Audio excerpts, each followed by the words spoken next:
Right. So last week we were doing project evaluation. We did the independent and mutually exclusive projects under capital budgeting disease. Right. And then we did the payback period, discounted payback, where you consider well, payback is how long it takes to recover the cash flows. Discounted payback is where you consider time value of money.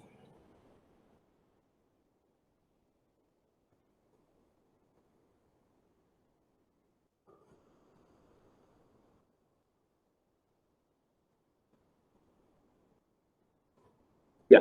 So the next area is net present value.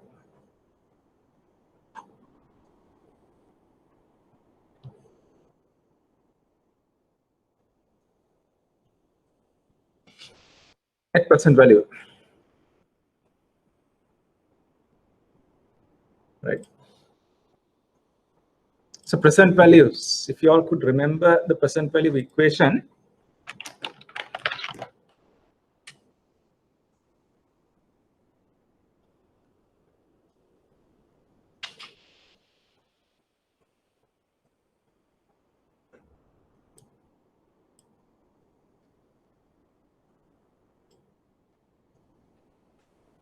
present value is the future value divided by 1 plus r to the power n.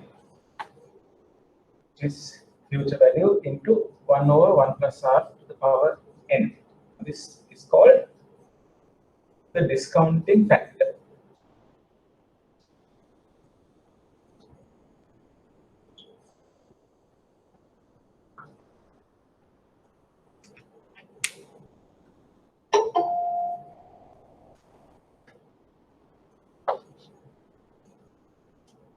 Right. So if you have a series of cash flows,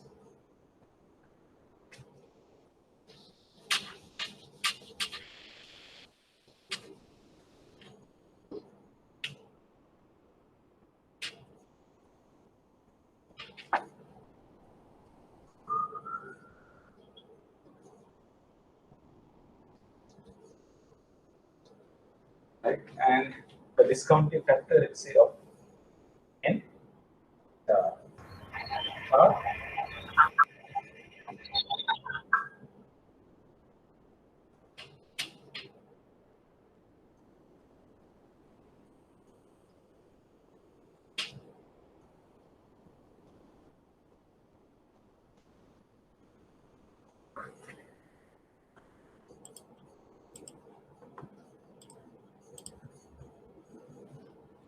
the equation given in this will give you the present values of each of these cash flows.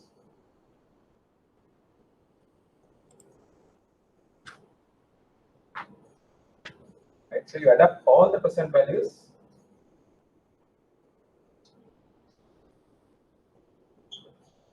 You get the net present value, right? That is what we cover under net present value. Now, from the net present value, you have to deduct the initial investment. From the total of all present values, you deduct the initial investment, and you end up with net present value. And so net present value is the present value of all cash inflows minus present value of all cash outflows.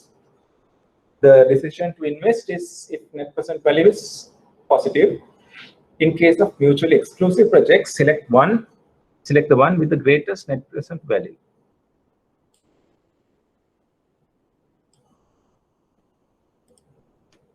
If projects are mutually exclusive, select the one which has the greatest present value, net present value. But if they're independent, then you can select anything which has positive net present values, right? So that's the decision rule. If mutually exclusive, go for the project which has the greatest net present value. If independent, the one which has anything which has a positive net present value. All right, so let's try this example.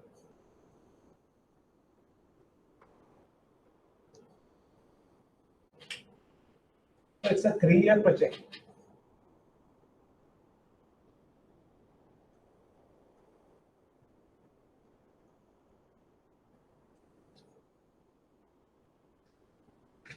Then the cash flows.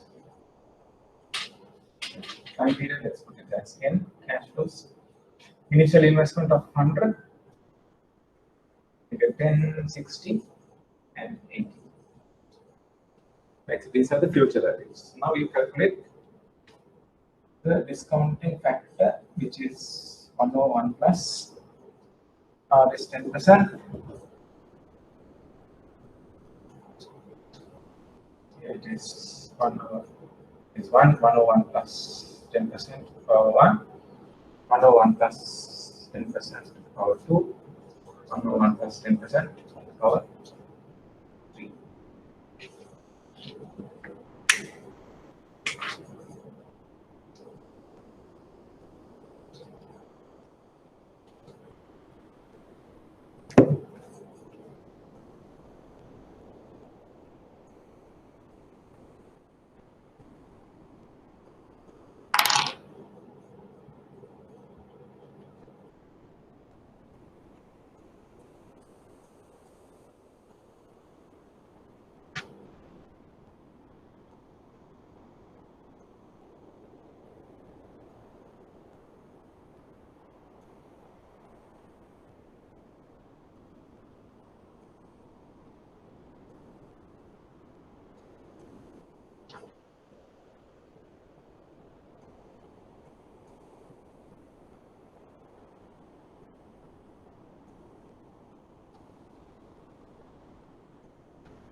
And value is the cash flow include discounting factor.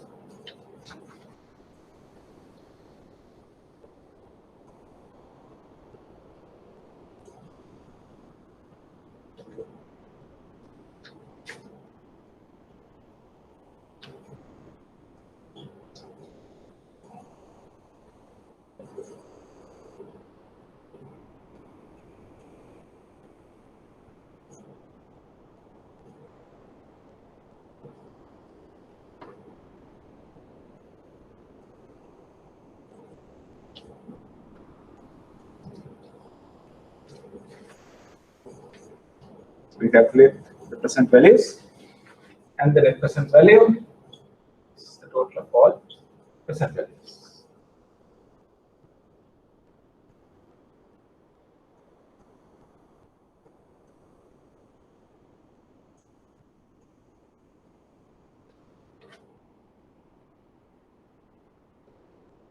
$18.779 is your net present value. Right, so are we all on the same page? Did all of you get the same answer?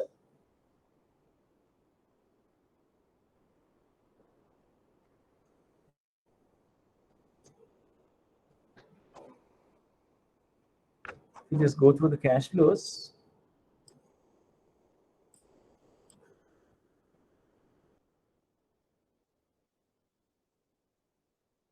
This is project A, right? Shall we do the same thing for project B?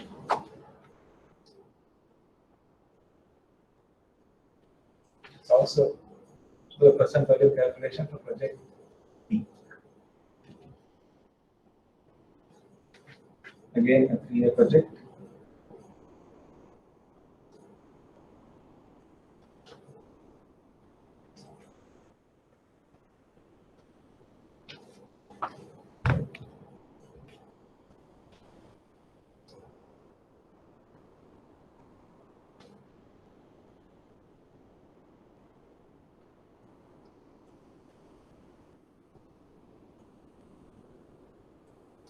Discounting factors are the same at 10%.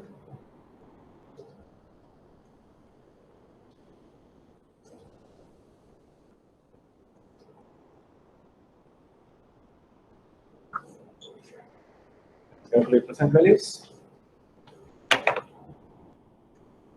And what do you get when you calculate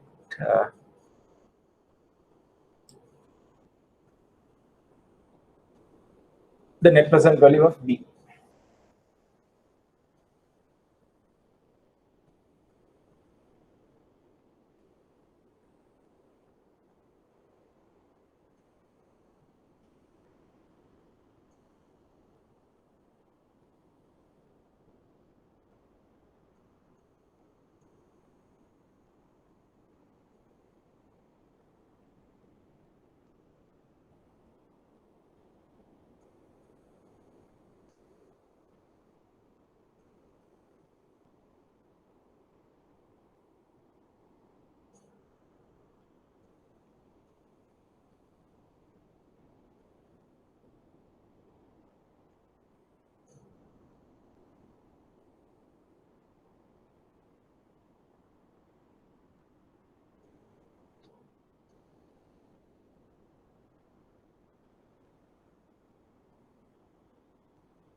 How much do you get?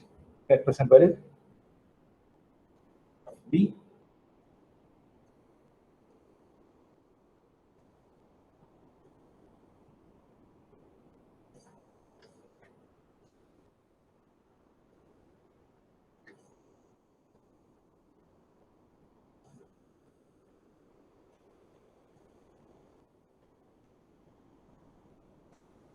Okay. See.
Right. So it's the present values, net present value is the total of present values.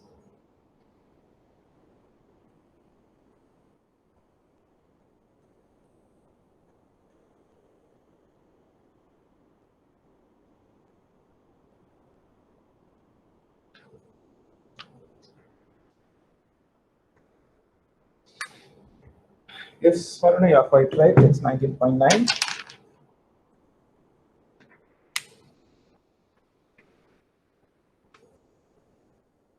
Right. So the question is how to interpret this answer, 18.79. How to interpret?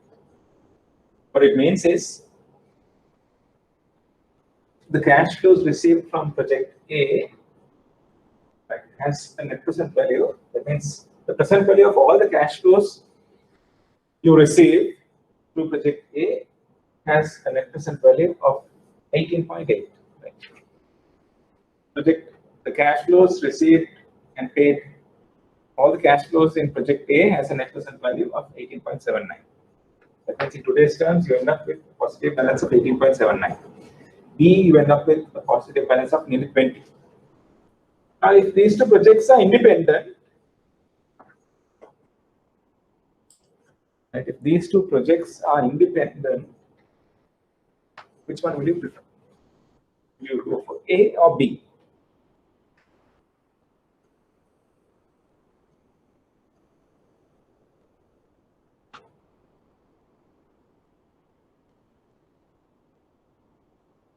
Very good. You can pick both. Yes, you can pick both because they end up with, you will end up with positive net present value, meaning you make profits. But if they are mutually exclusive, then you will go for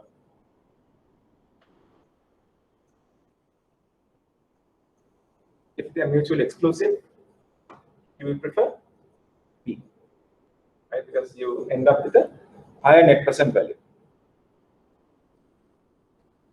right? So, any questions?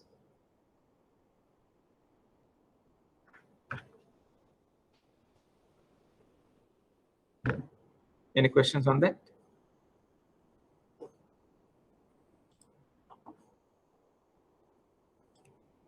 All right, let's move on.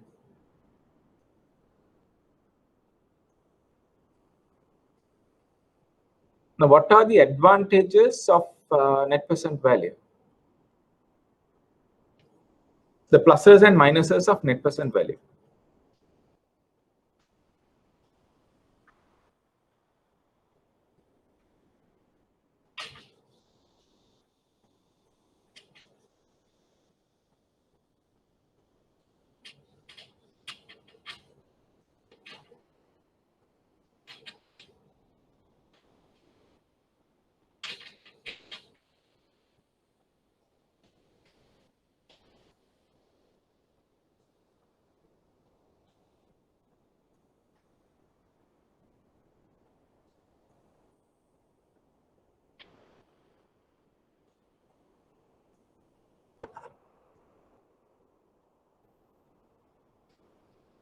The positives and negatives of net present value.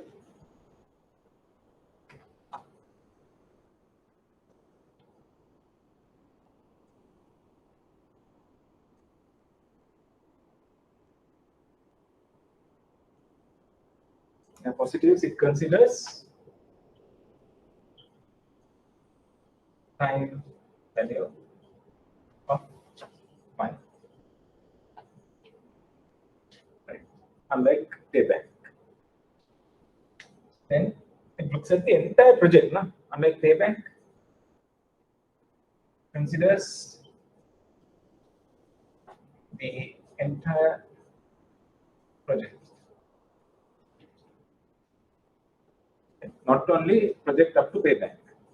Beyond that also it will look at. Negatives, yes, Dinesh, you're quite right.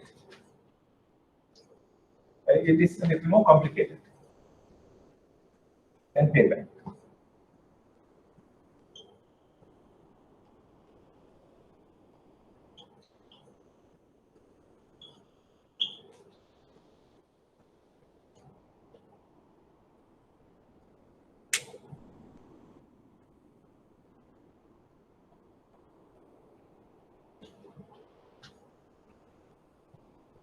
Okay.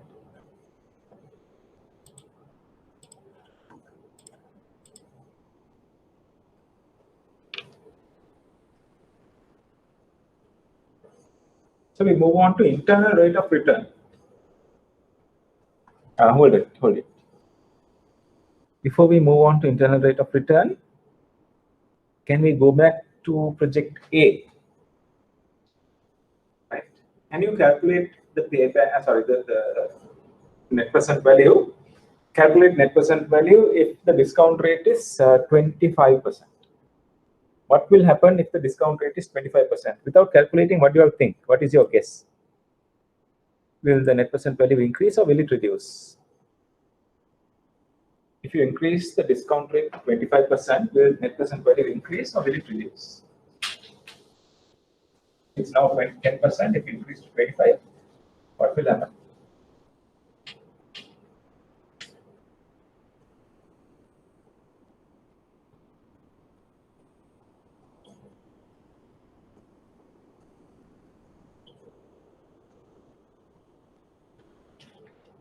It will reduce. Yes, very good.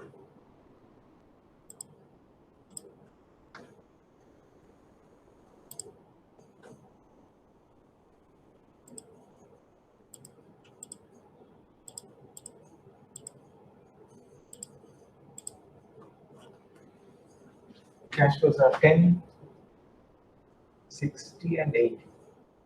What happens when the discount rate is 25%?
So you get a negative net present value. The product has got negative. Let's see.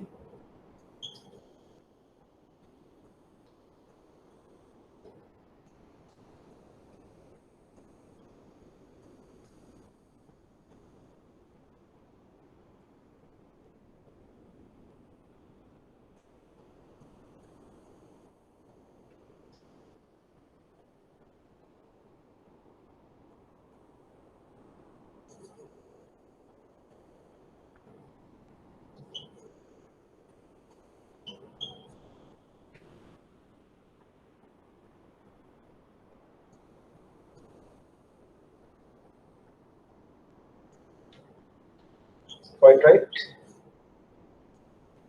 12.6.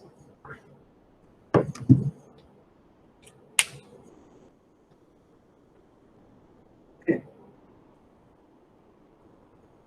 So the discount rate, you plot the discount rate against the net present value at 10%. You've got a net present value of 18.7.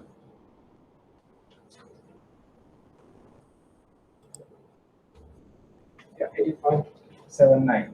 Then at 25%, you get 12.64 negative.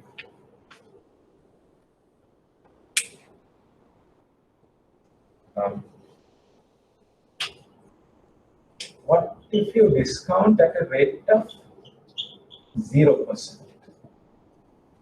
What happens if you discount at a rate of 0%? Then how much will you get?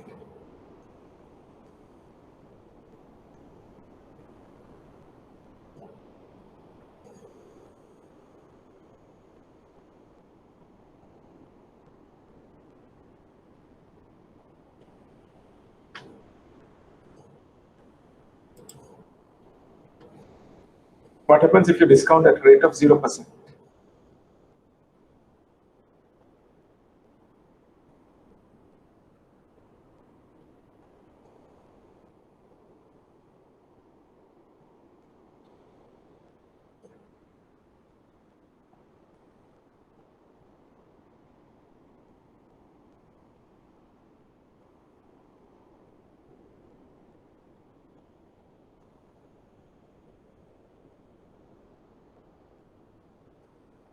Yes.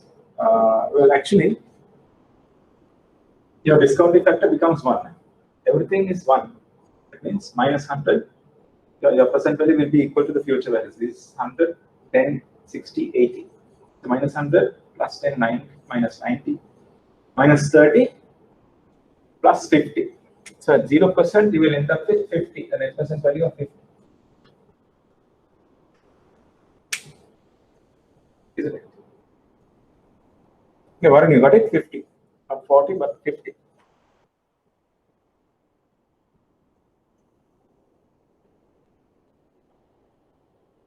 And so you should get 50 and not 40.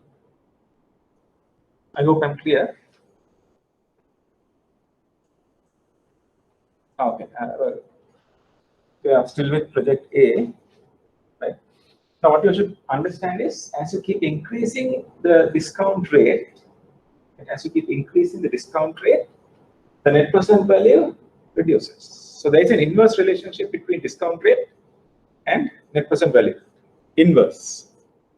When the discount rate goes up, net present value keeps dropping.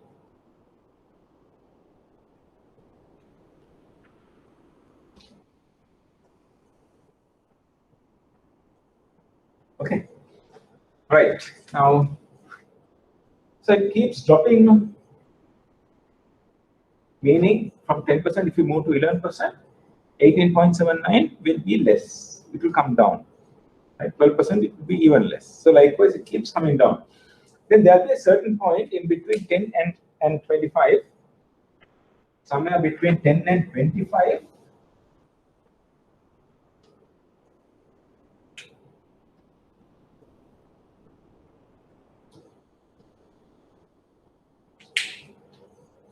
Between 10 and 25, there will be a certain point where the net present value becomes 0.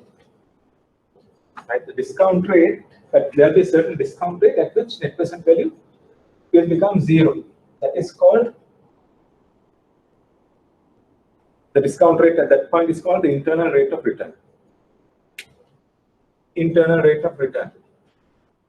That is when the discount rate, sorry, the net present value becomes 0. When you discount at the internal rate of return, your net present value becomes 0. Right? So that is the next topic, internal rate of return.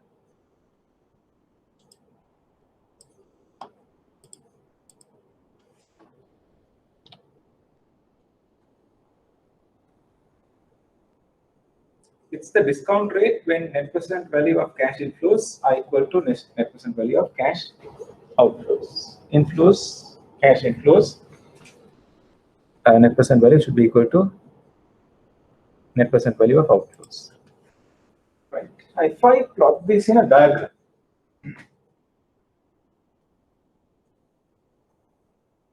let's say this is the net present value against the discount rate. So at 10%, you will get 18.79. Then at 25%, it will be negative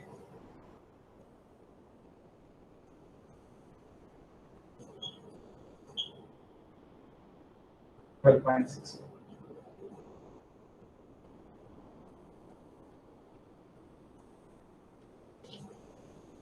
It will look like that. So this is the IRR at this point where net present value is 0.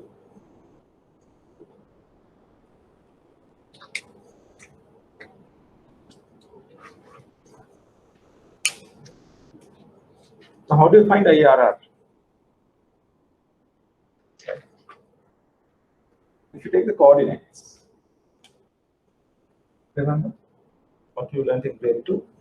Coordinates is 10, 18.79. This is 25 and minus 12.64. So this is IRR, y coordinate is 0. Now this is a straight line. Let's assume this is a straight line. Technically it is not. Sorry, practically it is not, but theoretically let's assume this is a straight line. Right? So the equation for the slope of a straight line, let us say it is let's take these 2 points, A, B, and C. Now let's take A and B. The slope of A and B, y coordinates minus 12.64 minus 18.79 divided by the x coordinates will be 25 minus 10. Should be equal to y coordinates of C and A, the same slope, isn't it? It's the same slope throughout. So AC, the slope of AC should be equal to the slope of AB. Is 0 minus 18.79 over IRR minus 10.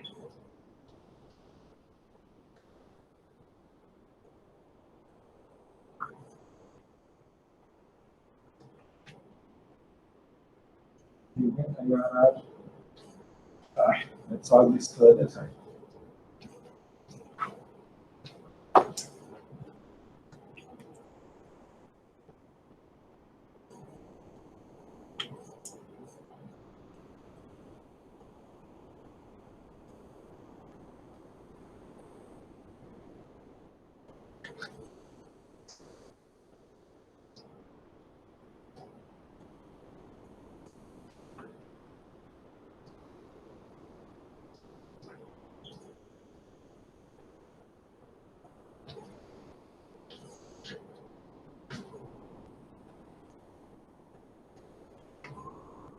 %.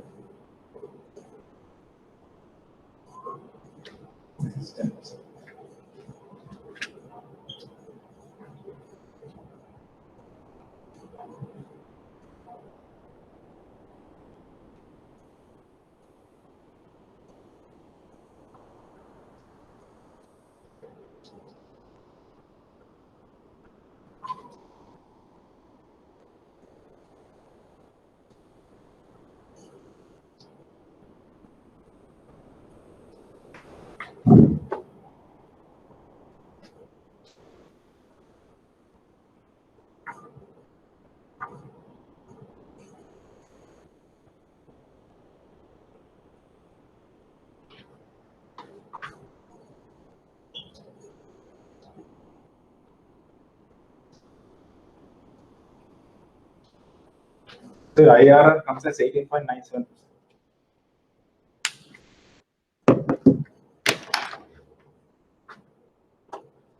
Clear?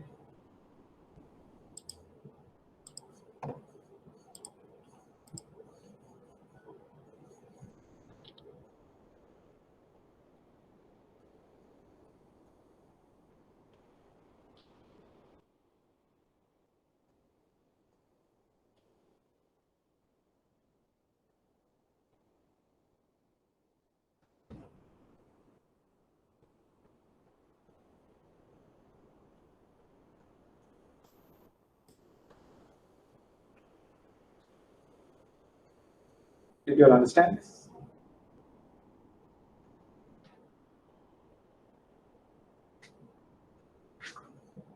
Right? The objective is to find the net present, the discount rate at which net present value is 0. So that discount rate is called the IRR. Right? And this is what we learned in grade 2, the slope of a straight line, which is constant throughout the straight line. The slope of AB should be equal to the slope of AC. It's based on the equation y equals mx. So m is equal to y over x. Right here, y equals mx, the equation of a straight line.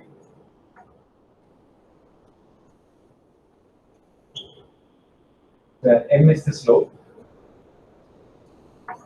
So m is equal to y by x.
So is this clear?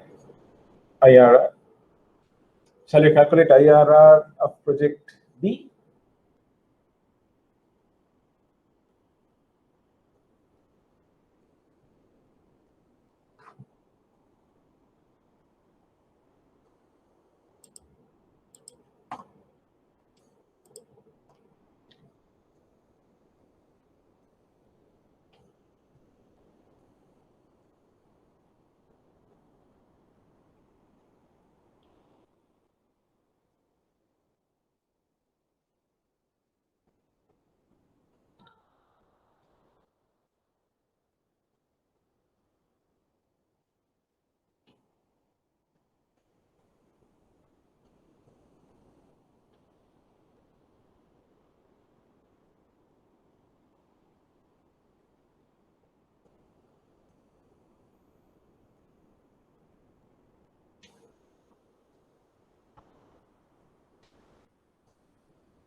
You get 1.76 minus, which means your IRR should be just below 25%, right? Isn't it?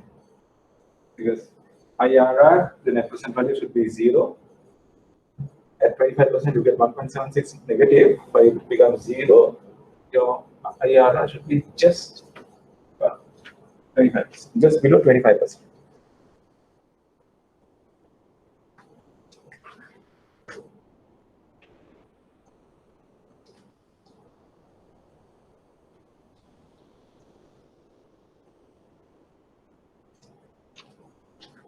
So at 0%, you got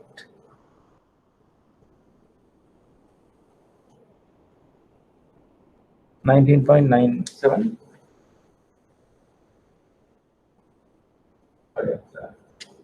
10%, you got 19.97.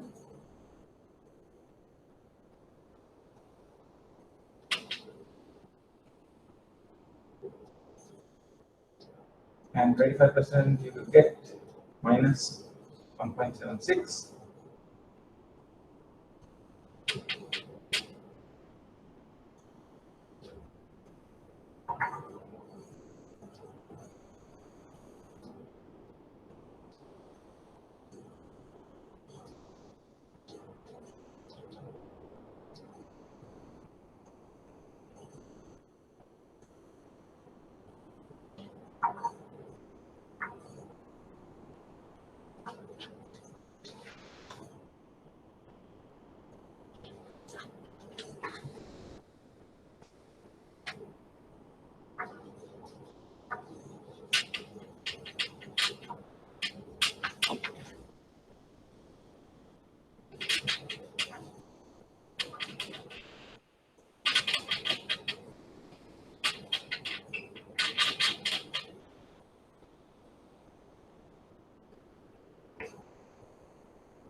So let's take the slope once again of AB and AC.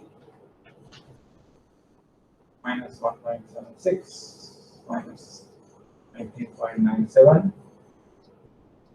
over 25% minus 10% equal to 0 minus 19.97 to ARR minus 10%.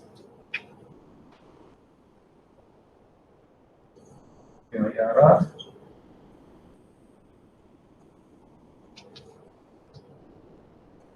will be 19.97 over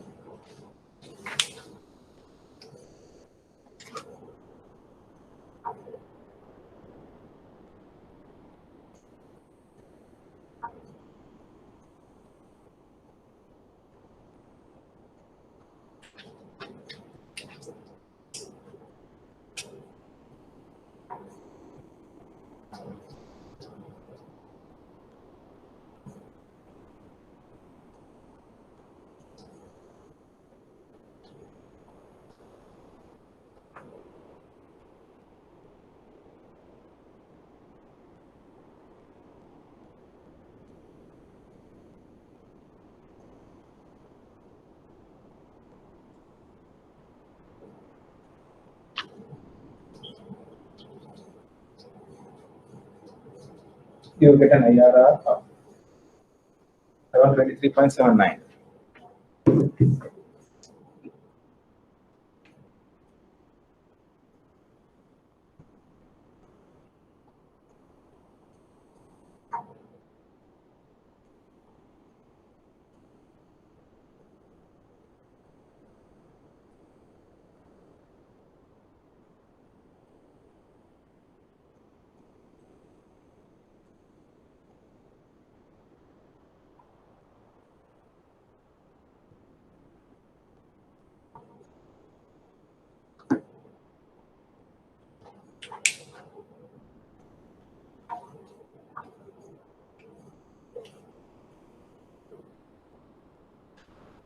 I hope that was clear.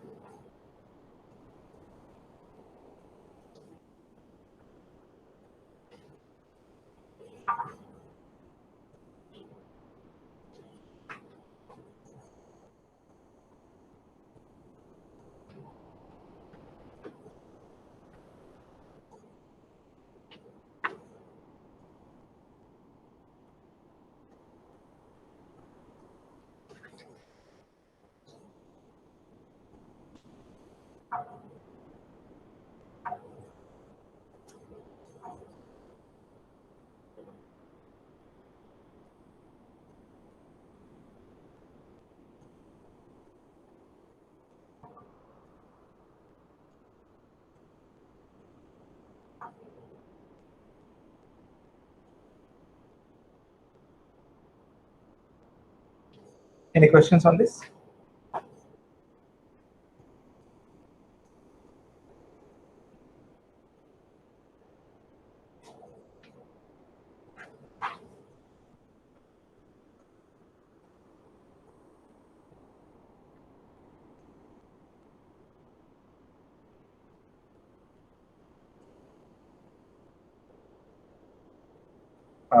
I accidentally deleted IRR project A. Right? It was 18.9, I think.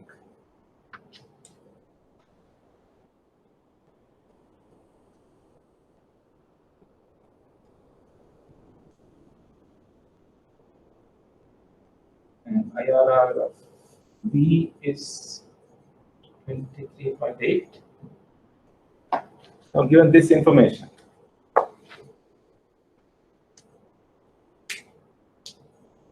and also given that the cost of capital is 10%, right?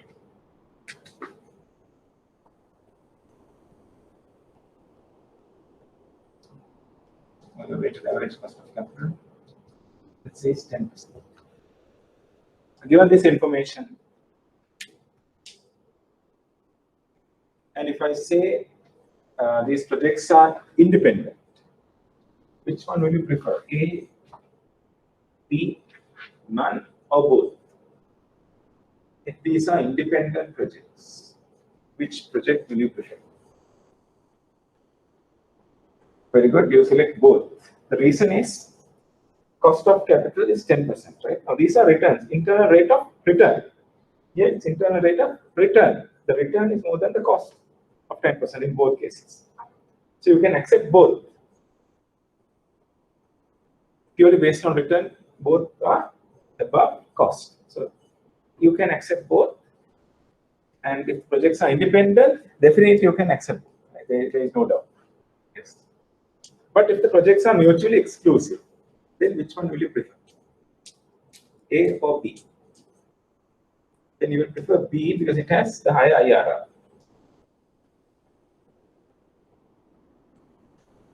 Right. So the selection criteria of NPV and IRR are pretty much similar. You go for the highest if they are mutually exclusive.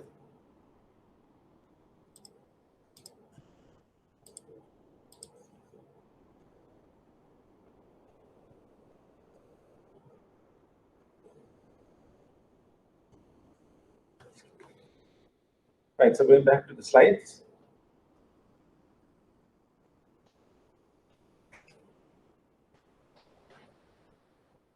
You can invest if the internal rate of return is more than the weighted average cost of capital. In this case, the rate of return exceeds its cost, right? So it's profitable. For independent projects, invest if IRR is more than your WACC.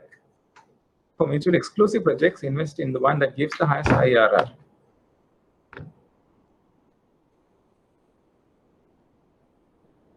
Then assumptions pertaining to the reinvestment rate. NPV assumes cash flows are being reinvested at weighted average cost of capital, right? So this is one of the assumptions when you do NPV. It assumes that you reinvest at whatever the rate, whatever your cost of capital. So if your cost of capital is 10%, that means you keep reinvesting at the 10%. IRR calculation assumes reinvestment occurs at IRR. Right? So reinvestment is based on the discount rate. You assume that you are reinvesting at the discount rate, at the given discount rate. That is the drawback. NPV assumption is more suited in cases where projects are mutually exclusive.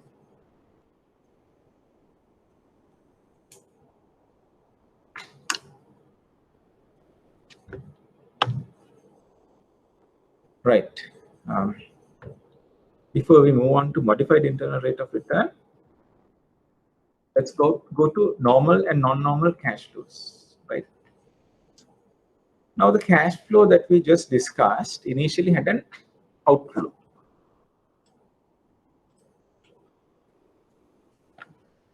Both the projects A and B initially had an investment followed by inflows, cash inflows.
And so you initially had an outflow followed by inflows. Whereas B also the same.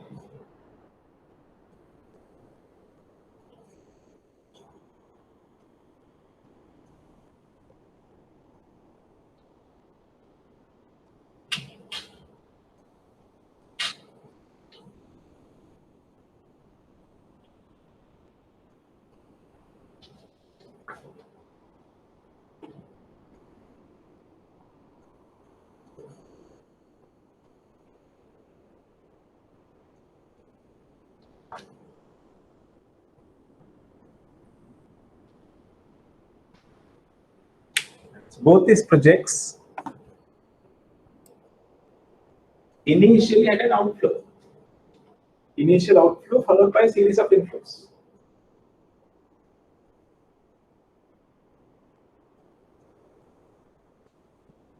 Okay. Now, what if by any chance in between you had an outflow? So you have now an outflow. So initially it was outflow followed by inflows. But now you have outflow, inflow, outflow. B, you have outflow, inflow, inflow, outflow. Or maybe there might be another cash flow where you have inflows and outflows alternating. Right? Or the original cash flow where you have an outflow followed by a series of inflows.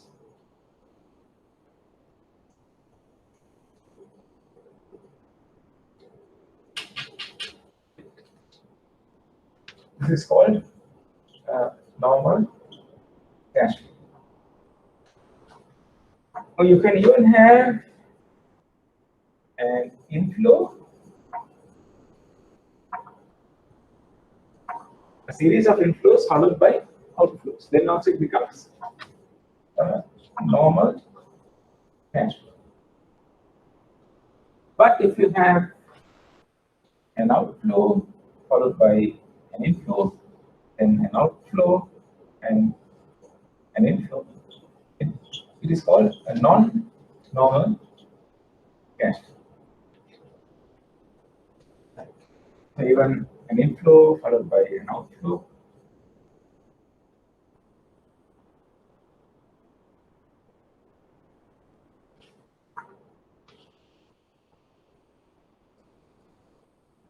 This is also called non-normal cash flow.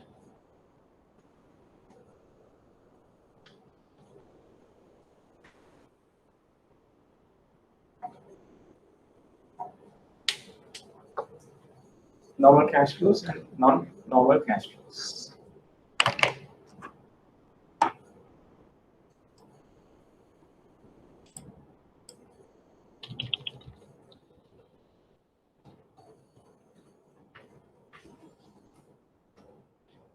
Let's go through the tube.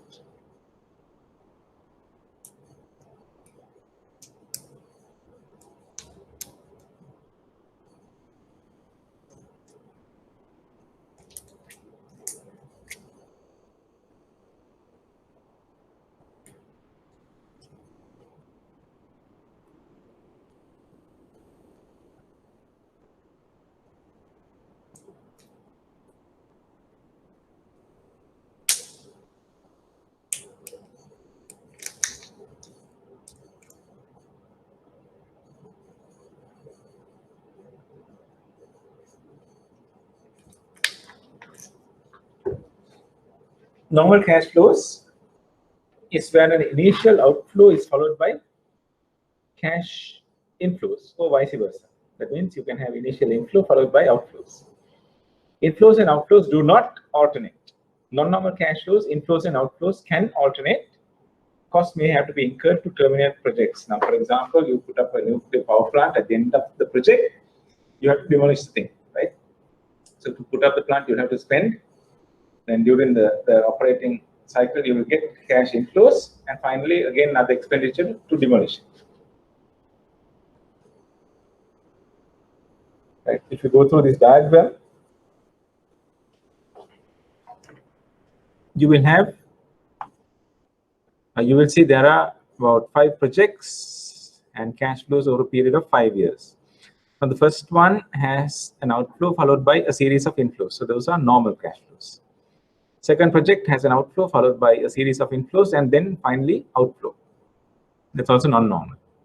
Third project has a series of inflows, series of outflows followed by a series of inflows. That is also normal. Fourth one, series of inflows followed by a series of outflows. Again, normal. Fifth, you have an outflow followed by a couple of inflows, then outflow, inflow, and an outflow. That's also non-normal.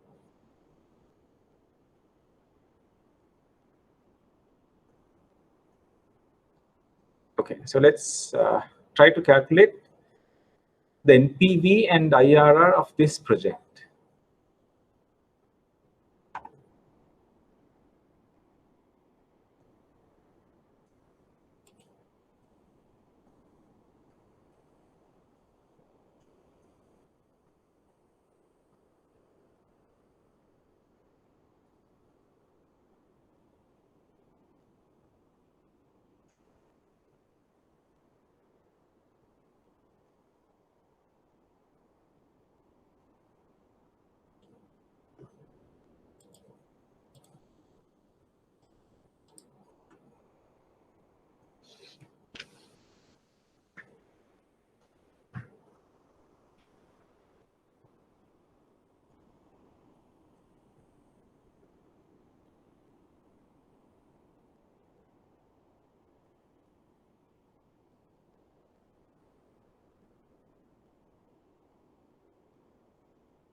So let's discount at 10%.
minus 386.5.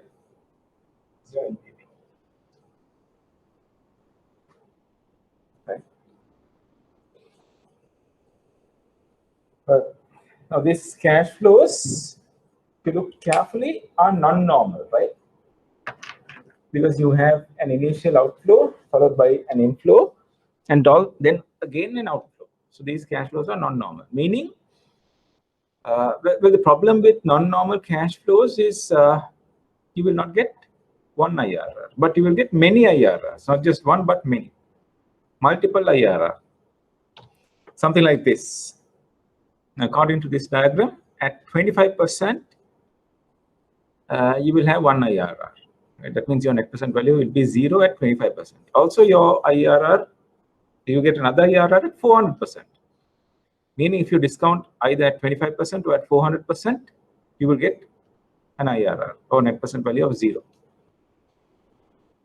Okay, so that is the problem with cash flows which are non-normal. You get multiple IRR.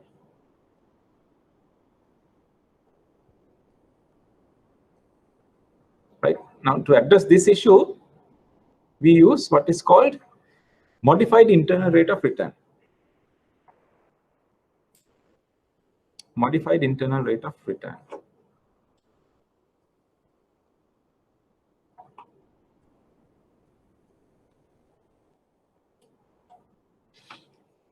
MIRR, or modified internal rate of return, is used to address these weaknesses. What is the weakness? The weakness of multiple IRR. It is modified internal rate of return is the discount rate at which, now this is the definition, very important, it's the discount rate at which present value of terminal values is equal to the investment value. Right, remember, it's the discount rate at which the present value of terminal values is equal to investment value. Terminal value is calculated by discounting terminal value at weighted average cost of capital.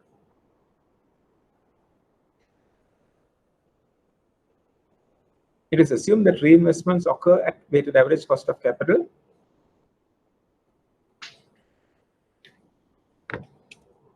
Right, and the decision rule is the same. So let's try this one.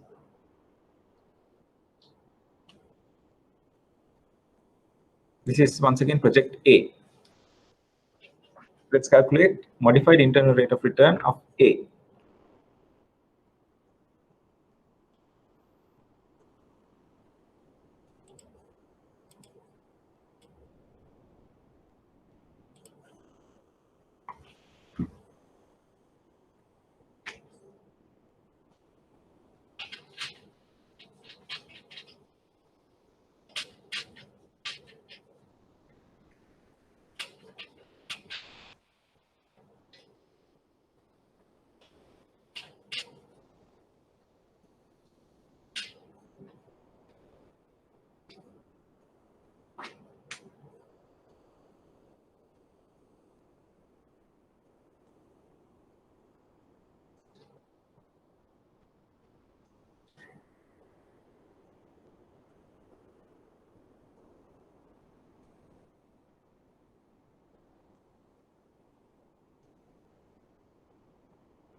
Discount rate of 10%. This is how you calculate modified internal rate of return. First, you need to take terminal value of the cash inflows. Now, terminal value means the value that you get at the termination of the project. Now, this is a 3-year project. That means the project terminates at the 3rd year. Right? So, terminal value is the value you get at the end of the termination. Okay? Now, first year you get a cash flow of 10, which is like the present value. You need to calculate the future value of this 10 in 2 years. That means in the 3rd year, what is the future value? So you can compound each of these cash flows. Compound, remember? Future value is present value into 1 plus R the power n. That's compounding. You need to compound these cash flows at 10%. This is 60 into 1 plus 10% because you are compounding it for 1 year. You end up with 66. Then 10, you compound for 2 years, 10 into 1 plus 10% to the power 2. You get 12.1. So the future value of all terminal values is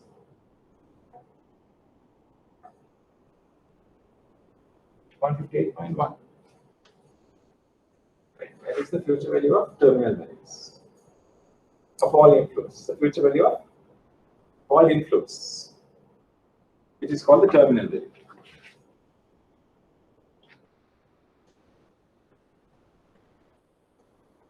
Right. Now the only outflow you get is 100.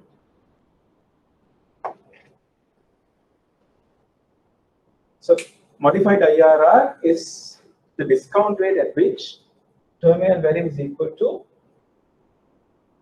present value of all outflows. Right. So there is only one outflow in this. Present value of that outflow is 100. At what rate should you discount to make this 100? Get this. Now you use present value is future value over 1 plus r to the power n. Right. R is what you need to find. It's 158.1 over 1 plus modified IRR to the power 3. You are discounting for 3 years. Should be equal to 100. Right. 100 is equal to this, meaning your 1 plus IRR power 3 is equal to 1.581.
You get MIRR of 16.5%.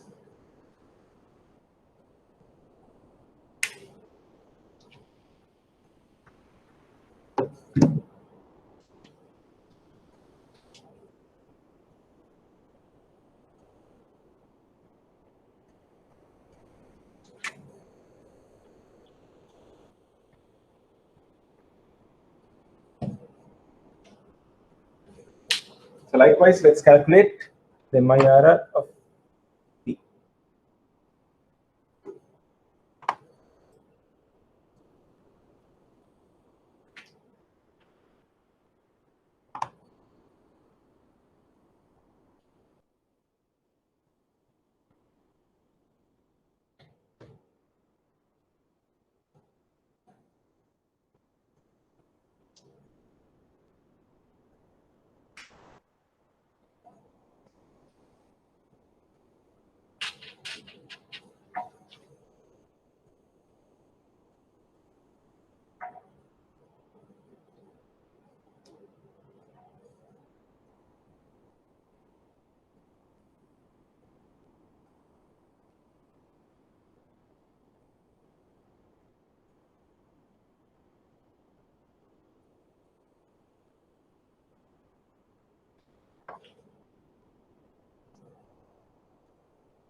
So B has a modified IRR of 16.89.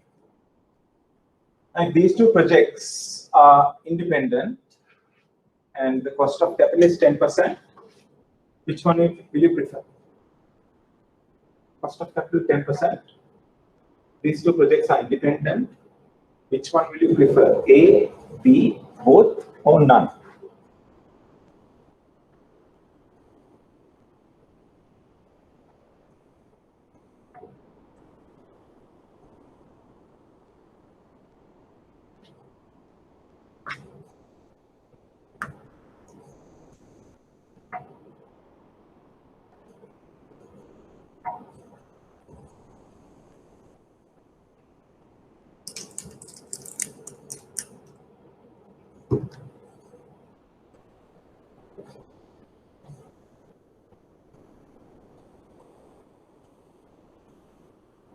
Yes, both. Cost of capital 10%. These are independent, so you can allocate both.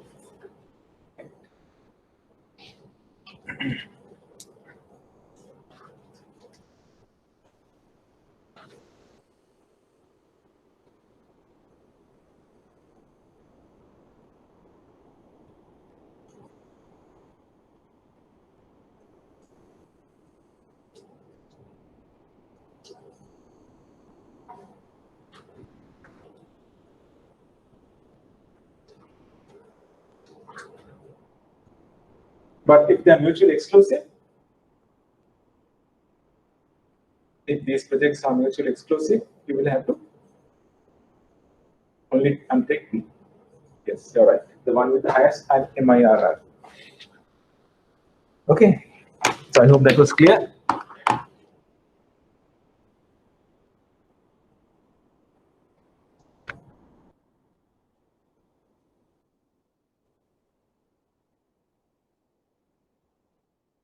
Benefits of MIRR, it overcomes the shortcoming of having non-normal cash flows, right? You can apply this even for non-normal cash flows, unlike the concept of IRR. MIRR more reasonably assumes the cash flows are reinvested at WACC. It eliminates the issue of multiple IRR, and it's more suitable to appraise projects than IRR.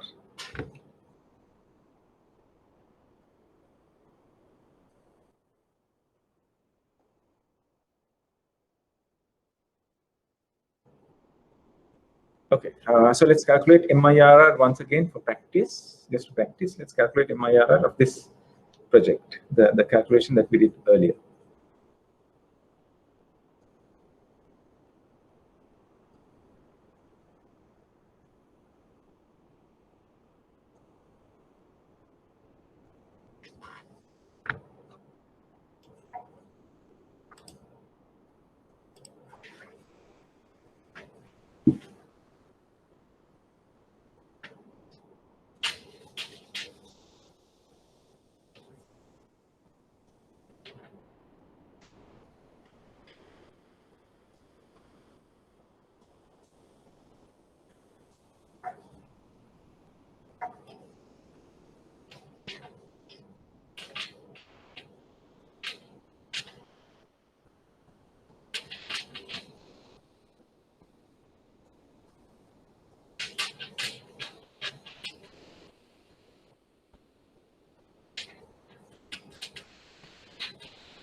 R is 10%.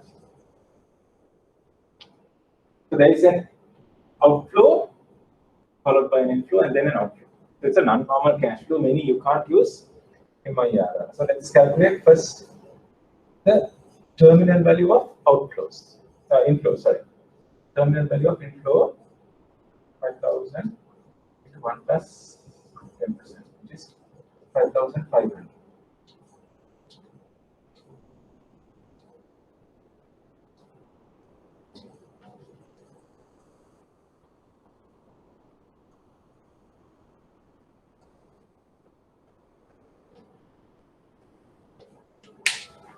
Now let's calculate the present value of all inflows. This is 800. We have another inflow here. The present value is 5,000 divided by 1 plus 10% square.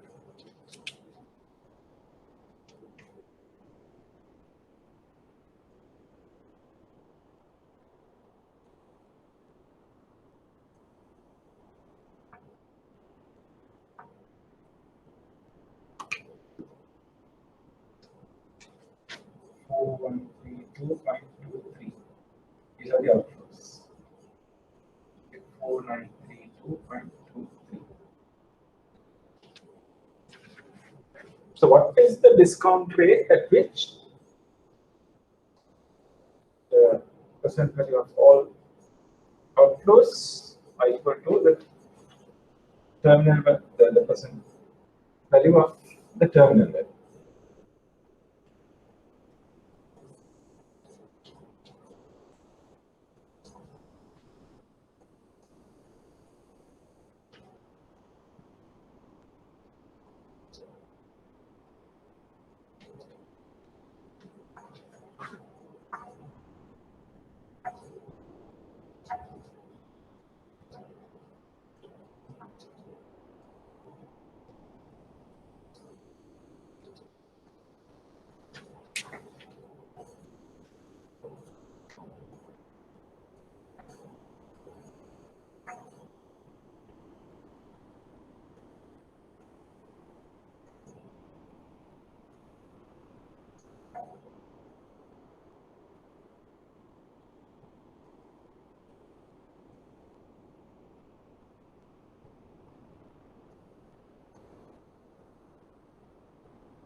So you get 5.6%.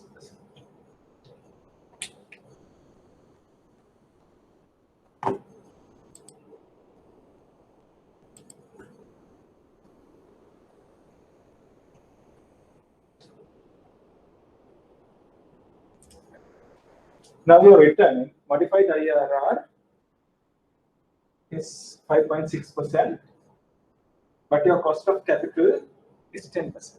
Let's say return is less than the cost, therefore you need to reject.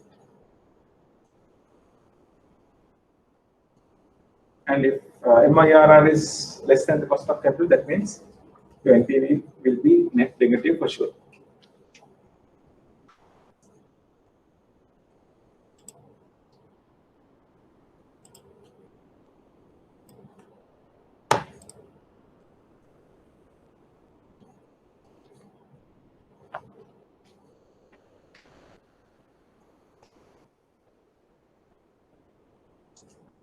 Right. Now let's calculate the net present values of these two projects. Right? If you look carefully, there are two projects. One is the small project, other one is a large project. Both have investments of 100. Right? Small project has 2 cash flows. The large project has 4 cash flows. Let's calculate NPV.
S,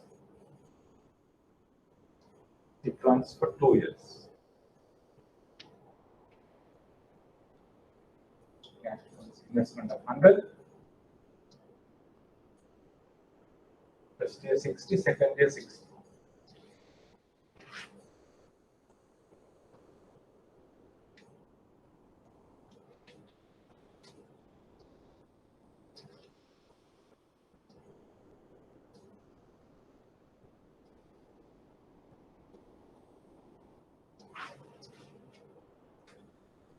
The longer project has an investment of 100, followed by 33.5, 33.5, 33.5, and 33.5.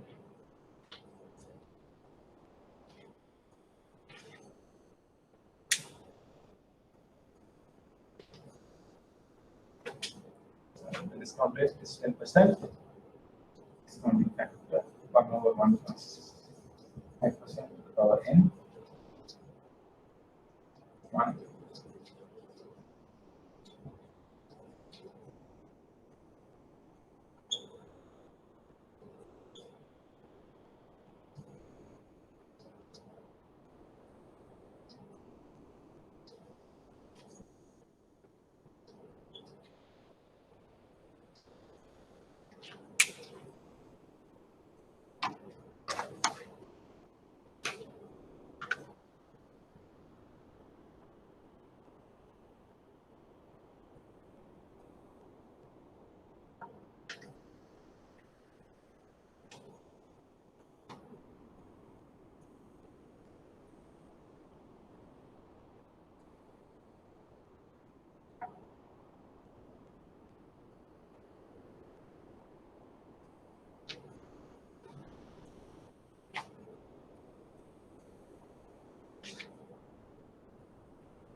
S has a present value of 4.13, whereas L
right. So based on this information, which project will you prefer S or L?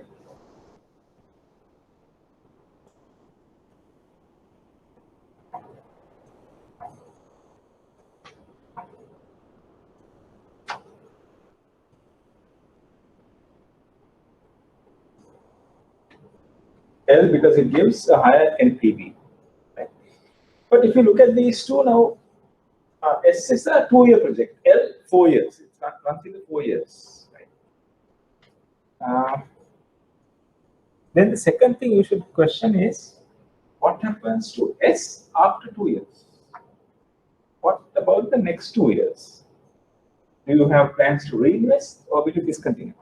If you are discontinuing, if nothing else is happening, then it is a no-brainer. You can straight invest in L because it gives high NPV. But if you are reinvesting in S, then you are likely to get 2 more cash flows, additional cash flows. So that is what you need to look at, right?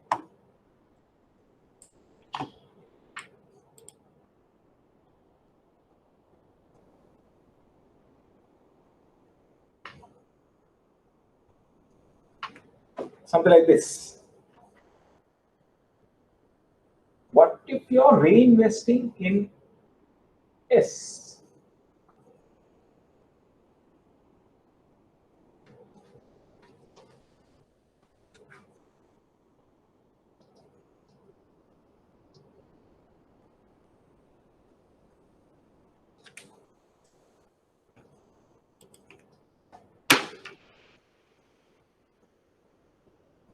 That is the case, you will have additional cash flows to S.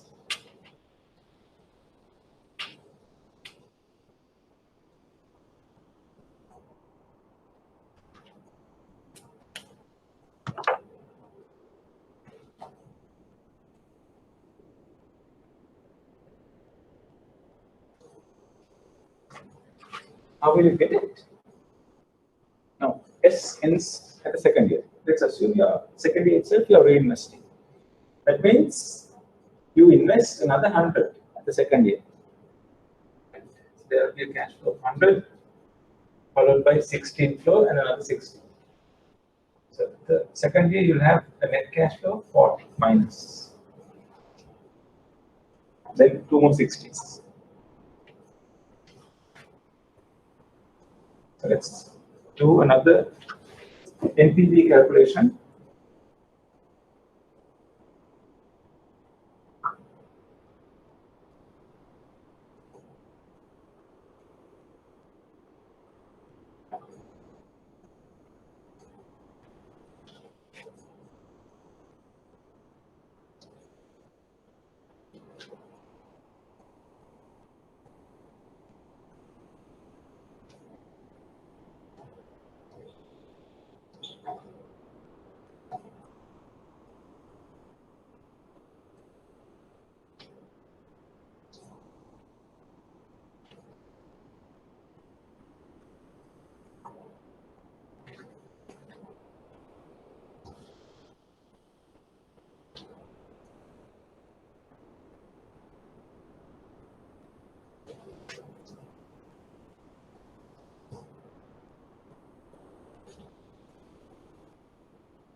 Right. Now in this case, the NPV of S is 7.548, which is higher than the NPV of L.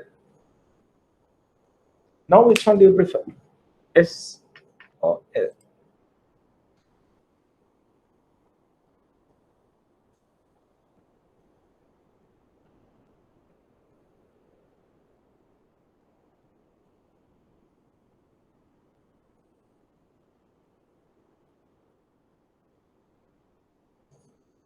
The NPV of S is 7.548, L is 6.18. Which one do you prefer now?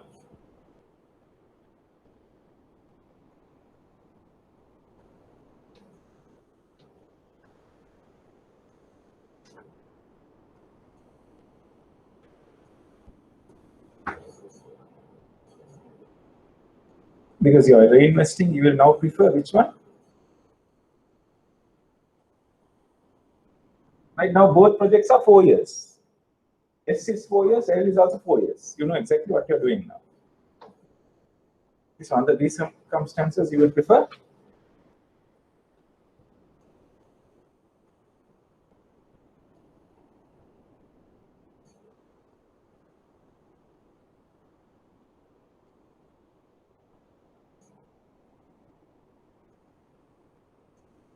You will prefer S because it gives a higher NPV. Right? So that's called replacement chain.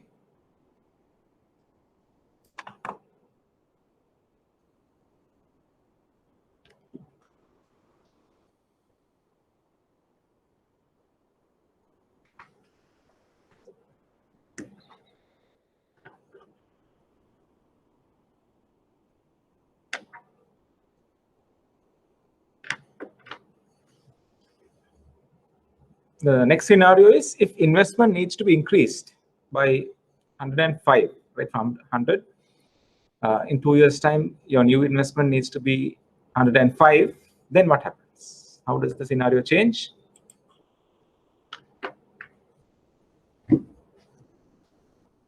Because the only difference is instead of investing 100, you will now invest 105.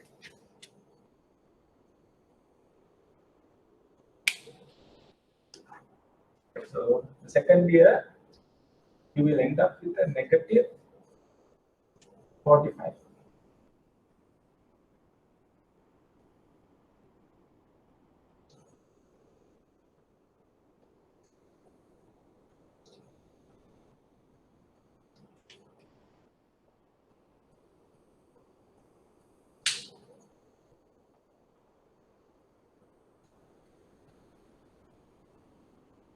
So everything else is the same except the present value of year 2.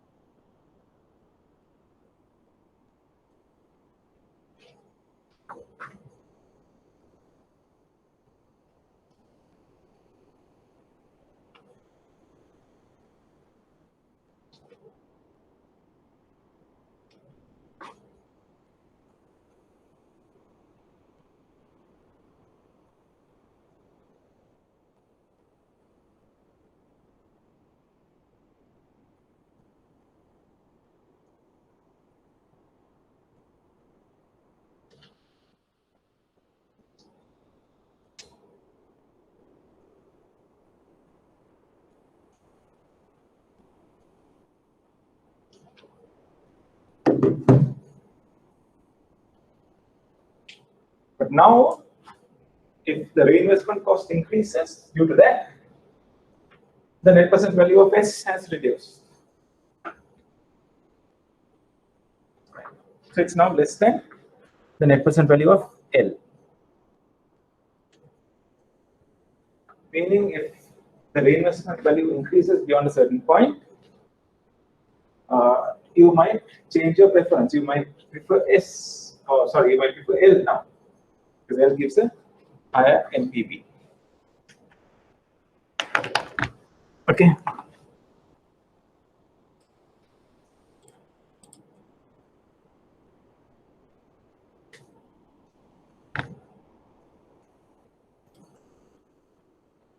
Choosing the optimal capital budget. Right. You need to invest in all projects if NPV is greater than 0, right? So if you have positive NPV, obviously you can invest in any project for as long as NPV is more than 0. You have positive NPV and your capital is unlimited. If capital is limited, invest only in selected projects, meaning you have to prioritize, you have to invest in the most profitable projects, provided NPV is 0, more than 0. In this case, either increase marginal cost of capital or use capital rationing. So marginal cost of capital is the capital that is required.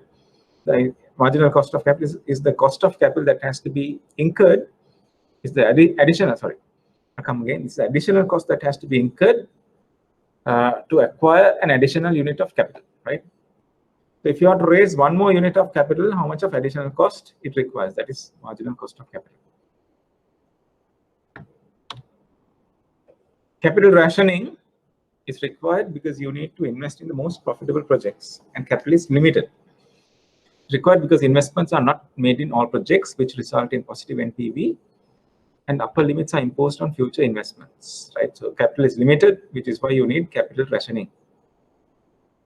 Reasons for optimizing capital budgets: to reduce direct and indirect cost of raising capital, right? To reduce cost of raising capital, insufficient resources to invest in projects that give positive NPV. Capital is very limited. That's the basic premise, right? Why you need to ration capital, right? So profitability index,